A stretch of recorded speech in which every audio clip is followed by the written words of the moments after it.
Primary সহকারী শিক্ষক নিয়োগে বাংলা ব্যাকরণ প্রশ্ন। প্রথম প্রশ্নটি বিবর শব্দের অর্থ কী? বিবর শব্দের অর্থ হচ্ছে গহ্বর, গর্ত, ছিদ্র, যা একটি বিশেষ্য পদ। দ্বিতীয় প্রশ্ন, মনোহর শব্দটি সন্ধি বিচ্ছেদ কোনটা? এর সঠিক উত্তর হচ্ছে ঘ, মন যোগ হর। সূর্যকারের পরস্থিত সজাত বিসর্গের পর ঘোষ অল্পপ্রাণ বা মহাপ্রাণ ব্যঞ্জনধ্বনি, নাসিক্যধ্বনি কিংবা অন্তর্য বরলহ থাকলে সূর্যকার ও সজাত বিসর্গ উভয় স্থলে ওকার হয়। এরকম উদাহরণ রয়েছে মনোরম, মনোহর। মুজিববর্ষ কোন সমাজ? মুজিববর্ষ হচ্ছে কর্মধারক সমাজ। ব্যাখ্যায় বলা হয়েছে, মুজিবের স্মরণে যে বর্ষ মুজিববর্ষ, এটি একটি মধ্যপদলোপী কর্মধারক সমাজ, যেখানে বিশেষণ বা বিশেষণ ভাবাপন্ন পদের সাথে বিশেষ্য বা বিশেষ্য ভাবাপন্ন পদের সমাস হয় এবং পরপদের অর্থই প্রাধান্য পায়, তাকে কর্মধারক সমাজ বলে। চাঁদ দেখা যাচ্ছে, এ বাক্যে কোন বাচ্যের প্রয়োগ ঘটেছে? এর সঠিক উত্তর কর্ম কর্তৃবাচ্য। যে বাচ্যে কর্তা উচ্চ থাকে, কর্মই কর্তার ভূমিকা পালন করে এবং ক্রিয়া সেই কর্তারূপী কর্মের অনুসারী হয়, তাকে কর্ম কর্তৃবাচ্য বলে। উদাহরণ রয়েছে, সারাক্ষণ বাঁশি বাজে, ভাদ্র মাসের আকাশে অনেক ঘুড়ি উড়ে, বাঁশি বাজে ওই মধুর লগনে। পরের প্রশ্ন, জরায়ের বিপরীতার্থক শব্দ কোনটা? জরায়ের বিপরীতার্থক শব্দ হচ্ছে যৌবন। জরায়ুর সমার্থক শব্দ হচ্ছে স্থবিরতা, বার্ধক্য। বিপরীত শব্দ যৌবন। অন্যদিকে জীবনের বিপরীত মরণ, জন্মের বিপরীত মৃত্যু এবং পতিত সাহিত্য এর বিপরীত উত্থিত। ব্যায়ামে শরীর ভালো থাকে বাক্যে নিম্নরূপ কোন কারকের বিভক্তি? করণে সপ্তমী।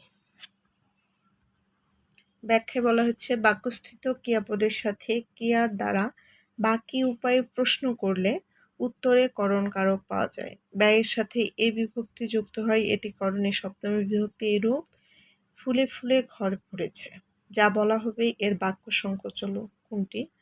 বাক্য সংকোচন হচ্ছে যা বলা হবে বক্তব্য, যা বলা হয়েছে উক্ত, যা বলা হয়নি অনুক্ত এবং যা বলা হচ্ছে বক্ষমান।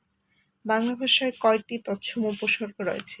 বাংলা ভাষায় ব্যবহৃত উপসর্গগুলোর মধ্যে 3 ধরনের উপসর্গ দেখা যায়, যথা খাঁটি বাংলা উপসর্গ, তৎসম উপসর্গ ও বিদেশি উপসর্গ।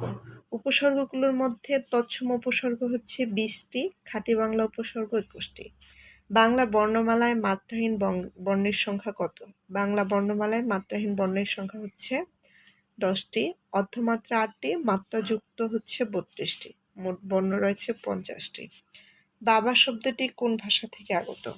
বাবা শব্দটি হচ্ছে তুর্কি ভাষা থেকে এসেছে। অন্যদিকে আব্বা শব্দটি উর্দু ভাষা থেকে আগত। মা একটি তদ্ভব শব্দ।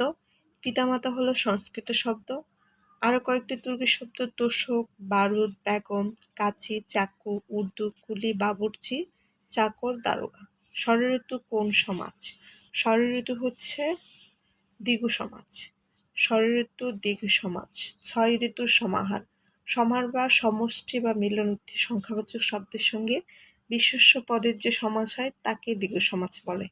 সমাস নিষ্পন্ন পদটি অবশ্যই বিশেষ্য হবে। শতাব্দী, ত্রিপদী, 13 সপ্তাহ। ফরজেরি শব্দের বাংলা পরিভাষা হচ্ছে জালিয়াতি। ব্যাখ্যায় বলা হয়েছে, ফরজেরি শব্দের বাংলা পরিভাষা জালিয়াতি। অন্যদিকে ইমপ্লেসমেন্ট, তছনত, আত্মসাৎ, ফরফিট, কনফিসকেটেড, বাজেয়াপ্ত, ফরকেস্ট, পূর্বাভাস।